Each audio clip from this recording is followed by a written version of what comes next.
नमस्कार दर्शकों, आज का हमारी चर्चा का विषय है कि नॉर्मल प्रेगनेंसीज़ में क्या क्या प्रॉब्लम्स आती हैं और क्या क्या फीलिंग्स होती हैं। इसके बारे में हम डिटेल में डिस्कशन करेंगे। नॉर्मल प्रेगनेंसी को हम 3 महीनों के 3 हिस्सों में डिवाइड करते हैं। पहले 3 महीने यानी कि फर्स्ट ट्राइमेस्टर, दूसरे 3 महीने यानी कि सेकेंड ट्राइमेस्टर और तीसरे 3 महीने यानी कि थर्ड ट्राइमेस्टर। तो इसकी जो है हम डिटेल में डिस्कशन करेंगे। जो प्रेगनेंसी है उसका पता चलता है जब यूरिन टेस्ट पॉजिटिव आता है तो प्रेगनेंसी का पता चलता है। नॉर्मली यूरिन टेस्ट जो है वो 1 हफ्ता जब मिस हो जाता है, यानी कि लास्ट डेट से जब अगली डेट आती है और उसके ऊपर से 1 हफ्ता मिस हो जाता है, ज़्यादातर तब यूरिन टेस्ट पॉजिटिव आता है। यूरिन टेस्ट के पॉजिटिव आने से ही प्रेगनेंसी का पता चलता है, जो आजकल ज़्यादातर लोग घर पर ही कर लेते हैं। अब हमारा ये कहना है कि जैसे ही यूरिन टेस्ट पॉजिटिव आए, आप किसी डॉक्टर के पास जाकर बुकिंग करें। बहुत लोग जो है वो यूरिन टेस्ट का पॉजिटिव हो जाता है मगर डॉक्टर के पास नहीं जाते कोई भी सलाह मशवरा करने के लिए। हम तो यहाँ तक कहते हैं कि जब आप प्रेगनेंसी प्लान कर रहे हों तो उसके 3 महीने पहले ही फोलिक एसिड की गोली खाएं। तो फोलिक एसिड की गोली जो है वो बच्चे के दिमाग वगैरह बनने में काफ़ी हेल्प करती है। तो फोलिक एसिड की गोली जो प्रेगनेंसी है उसके दौरान जब पता चलता है कि बेबी जो है वो ठहर गया है और प्रेगनेंसी टेस्ट पॉजिटिव है, तो उस टाइम तक बच्चे का दिमाग और हार्ट वगैरह के काफ़ी सारे हिस्से बन चुके होते हैं। तो उस टाइम जब हम फोलिक एसिड शुरू करते हैं तो उसका कोई लाभ नहीं होता, इसलिए पहले से ही फोलिक एसिड खाते रहना चाहिए। तो जब प्रेगनेंसी प्लान कर रहे हों तभी डॉक्टर के पास विज़िट करना चाहिए। उसके अलावा थायराइड, बीपी और शुगर ऐसी 3 बीमारियां शुरू में ही स्क्रीन हो जानी चाहिए कि ये कहीं बीमारियां हैं तो नहीं। कुछ और टेस्ट भी होते हैं जिनसे पता चलता है कि रूबेला तो नहीं है या कोई और तरह की HIV, हेपेटाइटिस बी या हेपेटाइटिस सी की बीमारी तो नहीं है। ये सब टेस्ट जो हैं वो पहले ही बुकिंग पे हो जाने चाहिए। उस दौरान कुछ पेशेंट्स को वॉमिटिंग की प्रॉब्लम होती है। 50% तक औरतों को वॉमिटिंग की प्रॉब्लम हो सकती है। ये वॉमिटिंग की प्रॉब्लम कई बारी बहुत ज़्यादा भी हो जाती है, जिसमें पेशेंट 1, 2, 3 दिन तक कुछ भी नहीं खा पाता और इससे डिहाइड्रेशन हो जाती है। डिहाइड्रेशन यानी कि बॉडी में पानी की मात्रा कम होना, जिसमें हमें पेशेंट को दाखिल करके ड्रिप लगानी पड़ती है। तो अगर वॉमिटिंग की प्रॉब्लम हो रही है तो शुरू में ही डॉक्टर के पास दिखाना चाहिए। वह कुछ गोलियां देंगे जिससे वॉमिटिंग की प्रॉब्लम कम हो जाएगी, या फिर जो है लेडी अपनी रोज़मर्रा की लाइफ जीने के लिए कुछ ना कुछ खाने लायक हो जाएगी। कुछ लोगों को वॉमिटिंग पूरी प्रेगनेंसी तक चलती है और वह काफ़ी चिंता में आ जाते हैं। हम ऐसा कहते हैं कि जो वॉमिटिंग है वह बच्चे का अच्छा होना बतलाती है, यानी कि बच्चा जो है वो पेट में अगर स्वस्थ होता है तो वो मदर के अंदर कुछ हार्मोनल चेंजेस करता है जिससे वॉमिटिंग होती है। तो बच्चे का स्वस्थ होना ही वॉमिटिंग द्वारा पता चलता है। कुछ पेशेंट्स जिनके बच्चे की जो धड़कन है वह चली जाती है तो वो बड़ी टिपिकल सिम्टम देते हैं कि हमें पहले बहुत वॉमिटिंग होती थी, फिर एकदम से हमें वॉमिटिंग होनी बंद हो गई। इसका कारण है कि अगर बच्चा हार्मोन पैदा करना कम या बंद कर देता है तो वॉमिटिंग नहीं होती। कुछ लोगों को वॉमिटिंग देर से आती है, जैसे कि दूसरा पीरियड भी मिस हो जाता है, उसके बाद वॉमिटिंग आनी शुरू होती है। फर्स्ट ट्राइमेस्टर यानी कि पहले 3 महीने में अबॉर्शन का खतरा काफ़ी होता है, यानी कि 20-25 साल की औरतों को 10 से 15% तक अबॉर्शन का रिस्क होता है। अब अबॉर्शन जो है वह कैसे कैसे प्रेजेंट करती है। कुछ लोगों को ब्लीडिंग चल पड़ती है, कुछ लोगों को पेट में दर्द होने लगती है, कुछ लोगों को जो है अल्ट्रासाउंड से ही पता चलता है कि बच्चे की धड़कन आनी बंद हो गई है। ऐसा होने में ये कहा जाता है कि कुदरत जो है वह एक तरह का नेचुरल सिलेक्शन फिनोमिना करती है। नेचुरल सिलेक्शन यानी जो चीज़ अच्छी है उसको आगे जाने देती है, जो चीज़ अच्छी नहीं है उसको आगे जाने नहीं देती। तो इसलिए जो बच्चे अच्छे नहीं होते उनको जो है कुदरत अपने आप ही अबॉर्शन कर देती है। अबॉर्शन होने से बहुत लोग ऐसे बात करते हैं कि हमने कपड़े धो लिए थे इसलिए अबॉर्शन हो गई। ज़्यादातर ऐसी चीज़ों का ताल्लुक सीढ़ी पर चढ़ गए थे या हल्का फुल्का गिर गए थे, फिसल गए थे, उससे अबॉर्शन हो गई, ऐसा होना थोड़ा कम है। कुछ लोग खाने पीने के परहेज से भी रिलेट करते हैं कि हमने ज़्यादा जंक फूड खा ली थी इसलिए हमें अबॉर्शन हो गई। इस सब का अबॉर्शन के साथ ताल्लुक़ कम है। जब भी कुछ भी अबनॉर्मल होता है तो डॉक्टर के पास विज़िट करना चाहिए। डॉक्टर देख के बता सकते हैं कि ये जो है प्रॉब्लम ठीक हो जाएगी दवाओं से या नहीं, या इसके बारे में क्या करना चाहिए। पहले 3 महीने में जो है प्रेगनेंसी जो है उसको कैरी करने के लिए कुछ लेडीज़ को प्रिकॉशंस का ध्यान रखना चाहिए। हम एडवाइस करते हैं कि डॉक्टर की प्रिस्क्रिप्शन के अलावा कोई भी गोली ना खाई जाए। फोलिक एसिड की गोली ज़रूर खाई जाए। अगर आपको थायराइड पहले से था तो थायराइड की मात्रा प्रेगनेंसी में बढ़ाई जाए। उसके अलावा बिना प्रिस्क्रिप्शन के किसी भी तरह की दवाई नहीं लेनी चाहिए और डॉक्टर की देखरेख में रहना चाहिए। बहुत सारे लोगों के बहुत सारे सवाल होते हैं कि हम जी नींबू पानी पीते हैं शहद डाल के, हम ये पानी पीते हैं वो पानी पीते हैं। ऐसी चीज़ों के बारे में हम यही कहना चाहेंगे कि अपनी डाइट जो है उसको नॉर्मल की तरह रिस्ट्रिक्ट करें, नॉर्मल खाना खाएं, पानी की मात्रा अच्छी रखें, जूस वगैरह लेने की बजाय फ्रूट्स खाएं क्योंकि प्रेगनेंसी में कब्जी वगैरह होने की प्रॉब्लम हो जाती है। फ्रूट्स खाएं ताकि उसमें रफ़े जाए, सैलेड वगैरह खाएं। बहुत ज़्यादा अधिक मीठा और बहुत ज़्यादा अधिक फ्राइड या बाहर का खाना अवॉइड करें। कोक और कॉफ़ी वगैरह भी अवॉइड करें। कुछ भी मल्टीविटामिन अगर आप लेना चाहते हैं तो वह डॉक्टर की प्रिस्क्रिप्शन से ही लें, क्योंकि कुछ विटामिन हैं जैसे कि विटामिन ए है, इसकी मात्रा अधिक होने पे भी बच्चे के ऊपर असर होता है। अब पहले ट्राइमेस्टर में जो है प्रेगनेंसी जो है वह उसमें 2 अल्ट्रासाउंड होते हैं। पहला अल्ट्रासाउंड होता है ये चेक करने के लिए कि क्या बच्चा बच्चेदानी के अंदर है। ये 6 से 8 हफ्तों में चेक किया जा सकता है। और क्या बच्चे की धड़कन आ गई है, बच्चे की बनतर ठीक है। और दूसरा अल्ट्रासाउंड जो है वो 12 हफ्ते पे होता है।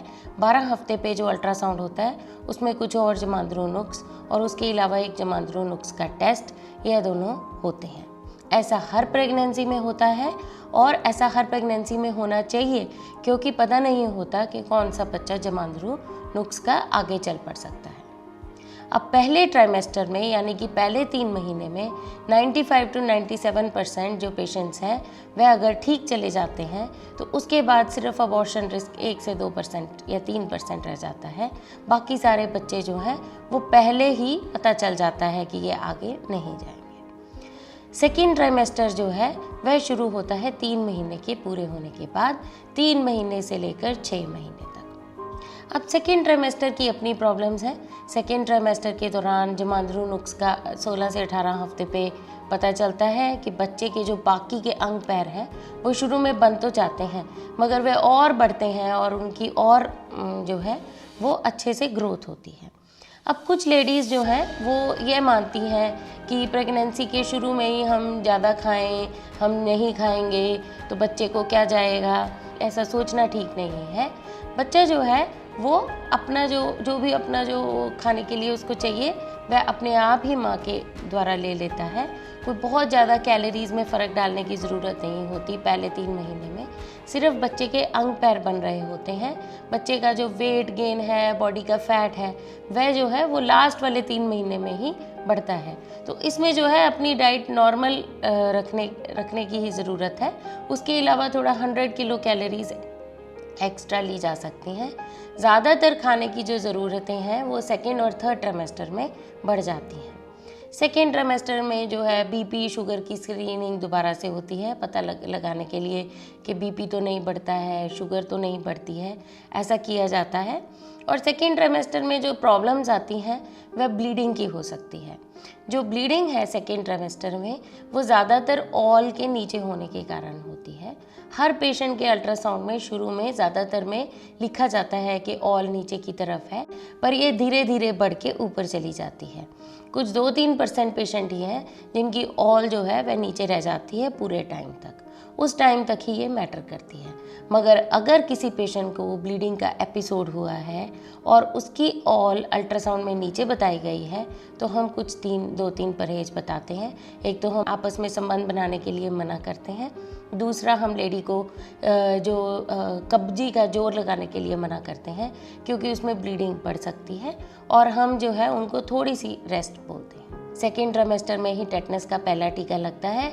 कुछ लोगों के सरकारी कार्ड वगैरह बनते हैं और सरकार काफ़ी अग्रेसिव है इस चीज़ को लेके, वह टेटनस के टीके 1 महीने के अंतर में लगवाते हैं और आशा वर्कर वगैरह घर में आके भी लगाते हैं। वही टेटनस का टीका प्राइवेट में भी लगता है, वही टेटनस का टीका सरकारी भी लगता है। दोनों में से किसी भी जगह वह लगवाया जा सकता है। सेकेंड ट्राइमेस्टर में एक लेवल 2 स्कैन होता है जिसमें बच्चे के अंग पैर और अच्छे से पता चलते हैं। हमारे देश के कानून के हिसाब से 20 हफ्ते से पहले अच्छे से पता लग जाना चाहिए कि बच्चे को कोई जमांदरू नुक्स है या नहीं है। नहीं तो 20 हफ्ते के बाद अगर जमांदरू नुक्स रह जाएं तो अबॉर्शन कराना थोड़ा मुश्किल हो जाता है। पीछे जैसे कुछ रिलैक्सेशन हुई है 24 हफ्ते तक, पर फिर भी इसका अगर 20 हफ्ते से पहले ही निपटारा हो जाए तो बहुत अच्छा है। बीपी शुगर की जांच और बीपी शुगर का अगर कुछ इलाज, थायराइड का इलाज करवाना ज़रूरी है तो वह हो सकता है। उसके बाद जब पेशेंट 20 हफ्ते के बाद आगे चले जाते हैं तो उसके बाद थर्ड ट्राइमेस्टर शुरू हो जाता है। 3 महीने जो है वो 24 हफ्ते के आसपास शुरू हो जाते हैं, मतलब लास्ट वाले 3 महीने 24 हफ्ते के आसपास शुरू हो जाते हैं। अब जो नॉर्मल एक प्रेगनेंसी है, अगर सिंगल बेबी है तो ज़्यादातर लेडीज़ जो हैं वो प्रेगनेंसी को आगे ले जाती हैं।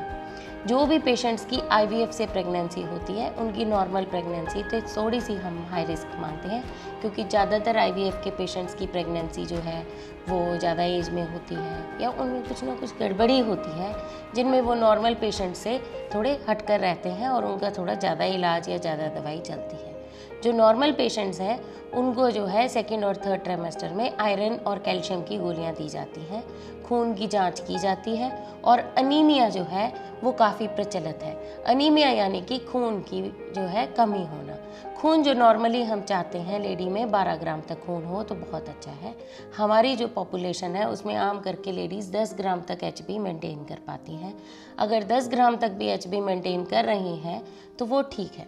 कुछ लोगों को लगता है कि हम जीएनआर का जूस पी रहे हैं, गुड़ खा रहे हैं तो हमें आयरन की गोलियां खाने की ज़रूरत नहीं है। ऐसा नहीं है।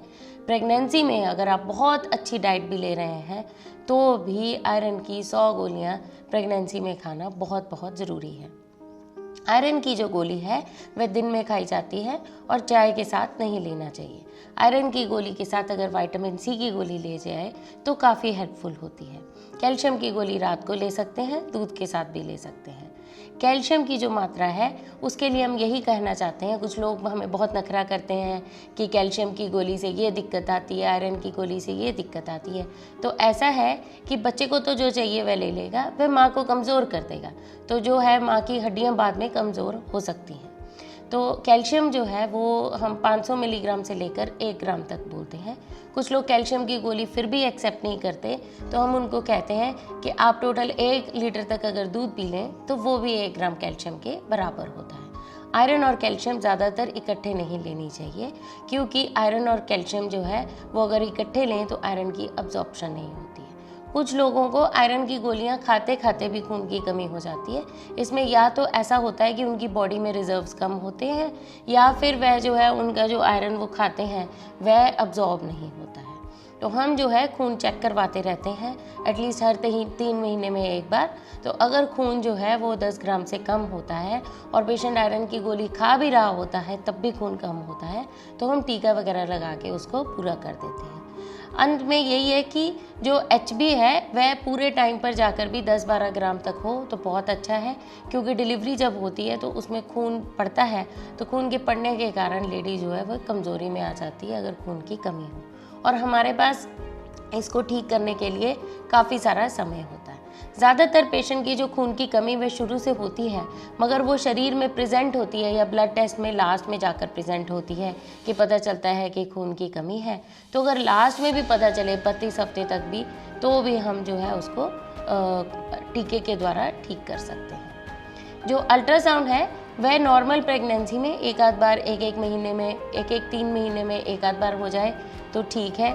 जैसे कि 18 हफ्ते से लेकर और 24-25 हफ्ते तक 18 हफ्ते पर लेवल 2 स्कैन होगा, उसके बाद एक और अल्ट्रासाउंड हो जाए तो उसमें पता चल जाता है कि बच्चे के आसपास पानी वगैरह तो ठीक है। बच्चे की मूवमेंट जो है वह 18 से 20 हफ्ते तक ज़्यादातर लेडीज़ को महसूस हो जाती है। जैसे दीवार पे नॉक होती है वैसे फीलिंग होती है बच्चे की मूवमेंट की, जैसे कोई टक टक कर रहा हो। तो ऐसी जो फीलिंग है वो 18 से 20 हफ्ते तक हो जाती है। जिन लेडीज़ के पहले बच्चे होते हैं, मानी उनको तजुर्बा होता है, उनको थोड़ी जल्दी भी फीलिंग आने लग जाती है, और जिनका पहला बच्चा होता है उनको कई बारी 22-22 हफ्ते तक भी। कुछ पेशेंट बहुत परेशान हो जाते हैं 20 हफ्ते पे कि सबने कहा कि 20 हफ्ते तक बेबी की मूवमेंट फील होगी मगर हमें नहीं होती है। उनको 20-22 हफ्ते तक भी बेबी की मूवमेंट महसूस हो सकती है।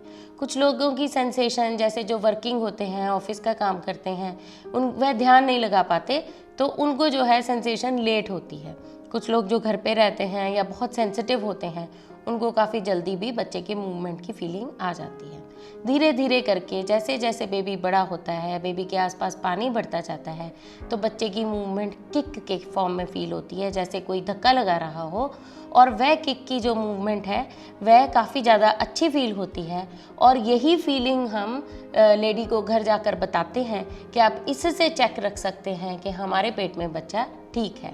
जो भी लेडी को मूवमेंट जो है वो फीलिंग है, वो हम बोलते हैं कि पूरे दिन में अगर 10 तक हो गई तो ये ठीक फीलिंग है। तो 10 तक अगर गिनती की जाए और मूवमेंट 10 तक हो जाए तो ऐसे पेशेंट्स को फीलिंग होनी चाहिए कि हाँ, आज के दिन के लिए हमारा बेबी ठीक है। हम मूवमेंट काउंट के अलावा हम जो है सोने के पोस्चर्स बताते हैं। जो लेडीज़ हैं उनको हम ये बोलते हैं कि हमारे जो बच्चे को खून जाता है वह नालियाँ हमारे पीठ में होती हैं, और अगर लेडी सीधे लेटती है तो वह खून की नालियाँ दबती हैं और बच्चे को खून कम जाता है। पुराने टाइम में लोग सोचते थे कि सिर्फ बाईं तरफ ही लेटकर बच्चे को खून ज़्यादा जाएगा, मगर अब ऐसा माना जाता है कि अगर आप साइड पे लेटती हैं, दाएं या बाएं किसी भी तरफ, तो बच्चे को खून की मात्रा प्रॉपर जाती है। उसके अलावा लास्ट वाले 3 महीने में जो डेंजर साइंस हैं, एक तो बच्चे की मूवमेंट कम होना, अंदर से पानी वगैरह निकलने की शिकायत होना, खून निकलने की शिकायत होना, ऐसी जो चीज़ें हैं ये डेंजरस है। इसके लिए तुरंत हॉस्पिटल में एडमिशन होनी चाहिए, विजिट करना चाहिए। दर्दें जो हैं वह शुरू से ही थोड़ी थोड़ी पेट कसता और ढीला होता है, जिनको हम ब्रैक्सटन हिक्स कंट्रैक्शंस बोलते हैं। यानी कि लेडीज़ हमें आके बताती हैं कि हमें जो है पेट में ऐसे कसावट महसूस होती है और फिर वो ढीला हो जाता है और ऐसा ही रुक रुक के होता है। यही मूवमेंट बाद में लेबर पेन्स बन जाती है, और लेबर पेन्स में भी ऐसे ही होता है कि जो दर्द है वह रुक रुक के आती है, उसमें दर्द के साथ पेट कसता है और ढीला हो जाता है। अगर ऐसी मूवमेंट की फीलिंग आती है तो अभी हॉस्पिटल में एडमिशन करनी चाहिए। कुछ लोग दर्दों को लेकर काफ़ी देर तक घर में ही पड़े रहते हैं, ऐसा करना अच्छा नहीं है। अब एक और चीज़ है जिसके बारे में मैं जानकारी देना चाहूँगी, बच्चे का उल्टा होना। अल्ट्रासाउंड में शुरू में बताया जाता है कि बच्चा उल्टा है, बच्चा उल्टा है। इसका मतलब है कि सिर का हिस्सा ऊपर है और दूसरा पीठ का हिस्सा जो है वह नीचे की तरफ है। कुछ बच्चे आड़े भी होते हैं, जिसका होना यानी कि बच्चा टेढ़ा होता है पेट में, उसका होना काफ़ी ज़्यादा कम होता है। ज़्यादातर बच्चे या सीधे होते हैं यानी कि सिर का हिस्सा नीचे की तरफ होना, या फिर उल्टा, उससे उल्टा होना यानी सिर का हिस्सा ऊपर की तरफ होना। जो बच्चे उल्टे हैं वो अल्ट्रासाउंड में कई बारी बच्चे घूमते रहते हैं, तो उनकी पोजीशन फिक्स नहीं होती, कभी उल्टा नीचे आ जाता है, कभी सीधा।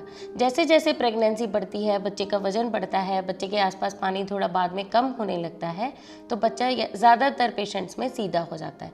तो 98-97% पेशेंट्स में बच्चा सीधा हो जाता है। एक और बात मैं बताना चाहूँगी, कुछ लोग बहुत प्रेगनेंसी के शुरू में ही नॉर्मल प्रेगनेंसी करने के लिए अजीब अजीब टाइप के योगा पोस्चर करने लगते हैं। इसकी हम सलाह नहीं देते। बच्चे का जो नॉर्मल होना है या सिजेरियन होना है, ऐसा पता लास्ट में ही लगता है। पर हाँ, थ्रू आउट प्रेगनेंसी थोड़ा एक्टिव रहना ज़रूरी है। कुछ लोग बिल्कुल बेड रेस्ट करने लगते हैं या घर के लोग उनको बिल्कुल बेड से हिलने नहीं देते। अगर प्रेगनेंसी में कोई कॉम्प्लिकेशन नहीं हो तो ऐसा करना ठीक नहीं है। अब लास्ट के टाइम में जाकर क्या होता है कि जो लेडी का पहला बच्चा होता है उसमें उनको एक फीलिंग आती है जिसको हम लाइटनिंग बोलते हैं। ये आजकल थोड़ी कम होने लगी है। उसका रीज़न ये है कि लोग जो हैं वो बहुत ज़्यादा बेड रेस्ट करने लगे हैं। तो लाइटनिंग का मतलब होता है कि लेडी को फीलिंग आती है कि बच्चा थोड़ा नीचे की तरफ चला गया है। तो बच्चे का जो सिर है वो नीचे की तरफ जब चला जाता है तो उनके नॉर्मल डिलीवरी के होने के चांसेस काफ़ी ज़्यादा बढ़ जाते हैं। उस टाइम पर अगर जैसे कुछ लोग पोछे लगाना पसंद करते हैं कि इससे बच्चे का सिर नीचा चला जाएगा, तो ऐसा तो हम नहीं कहते कि ऐसे करिए, मगर अगर बच्चे का सिर नीचे जाना होगा तो वो स्पेस के हिसाब से होता है, पोछे लगाने के हिसाब से नहीं होता। कि स्पेस जो है उसमें अगर बच्चे का सिर फिट आ जाएगा तो फिर बच्चा जो है, इसका मतलब है कि वो नीचे की तरफ चला जाएगा। अगर बच्चा नीचे की तरफ चला गया है तो उसमें नॉर्मल डिलीवरी होने के काफ़ी ज़्यादा चांसेस होते हैं। कुछ पेशेंट के नहीं भी जाते, उनके बाद में डॉक्टर चेक करके बता देते हैं कि क्या जो है बच्चे के सिर और माँ के जो पेल्विस है उसमें कोई डिस्प्रोपोर्शन तो नहीं है, और क्या नॉर्मल डिलीवरी होने की संभावना है कि नहीं। आजकल सिजेरियन सेक्शन का रेट थोड़ा बढ़ गया है। उसका सिंपल रीज़न ये है कि पेशेंट्स बहुत पैनिक में आ जाते हैं, वे किसी तरह का भी रिस्क नहीं सुन पाते। ऐसा ठीक नहीं है, डॉक्टर का भी काम है थोड़े रिस्क बताना, मगर अगर प्रेगनेंसी में कुछ भी प्रॉब्लम आती है तो आसपास के लोगों को पूछने के बजाय डॉक्टर की सलाह ज़रूर लेना चाहिए। कुछ लोग प्रॉब्लम लेकर काफ़ी देर तक घर पर बैठे रहते हैं, जिससे जो है बात बढ़ जाती है और फिर बाद में कॉम्प्लिकेशन रेट बढ़ जाता है। जो अंदर से पानी गिरने की शिकायत है, उसमें अगर बच्चा उल्टा हो तो हम लेडीज़ को ये सलाह देते हैं कि आपके ज़्यादा उठ के चले फिरे ना, क्योंकि पीछे वाले हिस्से के साथ कई बार नाड़ू का बाहर निकलना हो जाता है, जो बच्चों के लिए जानलेवा है। जो प्रेगनेंसी है वह अगर प्लान्ड हो, यानी कि हम चाहते थे कि हमें प्रेगनेंसी हो जाए और हो गई, तो उसमें जो लेडी है वो काफ़ी कोऑपरेट करती हैं, वह इच्छा रखती हैं कि हाँ सब कुछ अच्छा हो। अगर प्रेगनेंसी अनप्लैंड हो या बहुत ज़्यादा छोटी उम्र में हो जाए तो लेडीज़ जो हैं बहुत ज़्यादा कंप्लेन करती हैं और हर चीज़ को लेके दुखी रहती हैं। पहले 3 महीने में उल्टी को लेके दुखी रहती हैं और लास्ट में उनको ऐसे लगता है कि हमारे को सांस नहीं ठीक से आ रही है। जो लास्ट में सांस ठीक से ना आने की प्रॉब्लम है, वह जो है वो क्योंकि बच्चा जो है वो ऊंचा होता जाता है तो माँ के फेफड़े जो हैं उनको जगह कम मिलती है, तो लेडीज़ को सांस की तकलीफ़ होती है। थोड़ी बहुत ज़्यादा एक्सर्शन पे सांस चढ़ना कोई बड़ी बात नहीं है, मगर अगर आपको ऐसा सांस चढ़ रहा है कि आप रोज़ की रूटीन एक्टिविटी नहीं कर पा रहे तो आपको डॉक्टर की सलाह लेनी चाहिए। एक पाँव सूजना जो है वह भी रहता है। कुछ लोगों को तो बीपी बढ़ता है इसलिए उनका पाँव सूजता है, कुछ लोगों को थायराइड के कारण पाँव सूजता है। अगर ये दोनों नियंत्रण में है फिर भी पाँव सूज रहे हैं तो इसको हम फिजियोलॉजिकल ईडिमा बोलते हैं, यानी कि पूरा दिन खड़े रहने से, पैर लटका के बैठने से पानी जो है वो चला जाता है। यही पेशेंट जब सुबह उठते हैं तो इनको ठीक लगता है। अंत में मैं यही कहना चाहूँगी कि प्रेगनेंसी में डॉक्टरी सलाह के साथ पूरे 9 महीने तक डॉक्टर की देखरेख में रहना चाहिए। अपने नज़दीकी डॉक्टर या सरकारी डॉक्टर या जिस भी डॉक्टर की देखरेख में आप हैं उनकी बात सुनिए, जैसे वे आपको बताते हैं वैसे ही फॉलो करिए। सिर्फ डॉक्टर की क्वालिफ़िकेशन अच्छे से चेक करिए कि डॉक्टर पढ़े लिखे हैं, क्वालिफाइड हैं और वह जो है उनका तजुर्बा अच्छा है, आसपास उनके पास काफ़ी सारे केसेस हुए हैं, तो उससे जो है आपको काफ़ी सांत्वना मिलेगी। और प्रेगनेंसी जो है उसको लाइटली मत लें। माँ और बच्चे दोनों की जान को खतरा रहता है जब तक सब कुछ अच्छा ना हो जाए, और एंड प्रोडक्ट जो है वो एक हेल्दी मदर और हेल्दी बेबी है, जो एक अच्छे डॉक्टर की देखरेख में रहकर ही हो सकता है। फिर भी अगर आपको इसके बारे में कुछ भी क्वेश्चंस हों तो आप कमेंट सेक्शन में कमेंट कर सकते हैं। आपका बहुत बहुत धन्यवाद।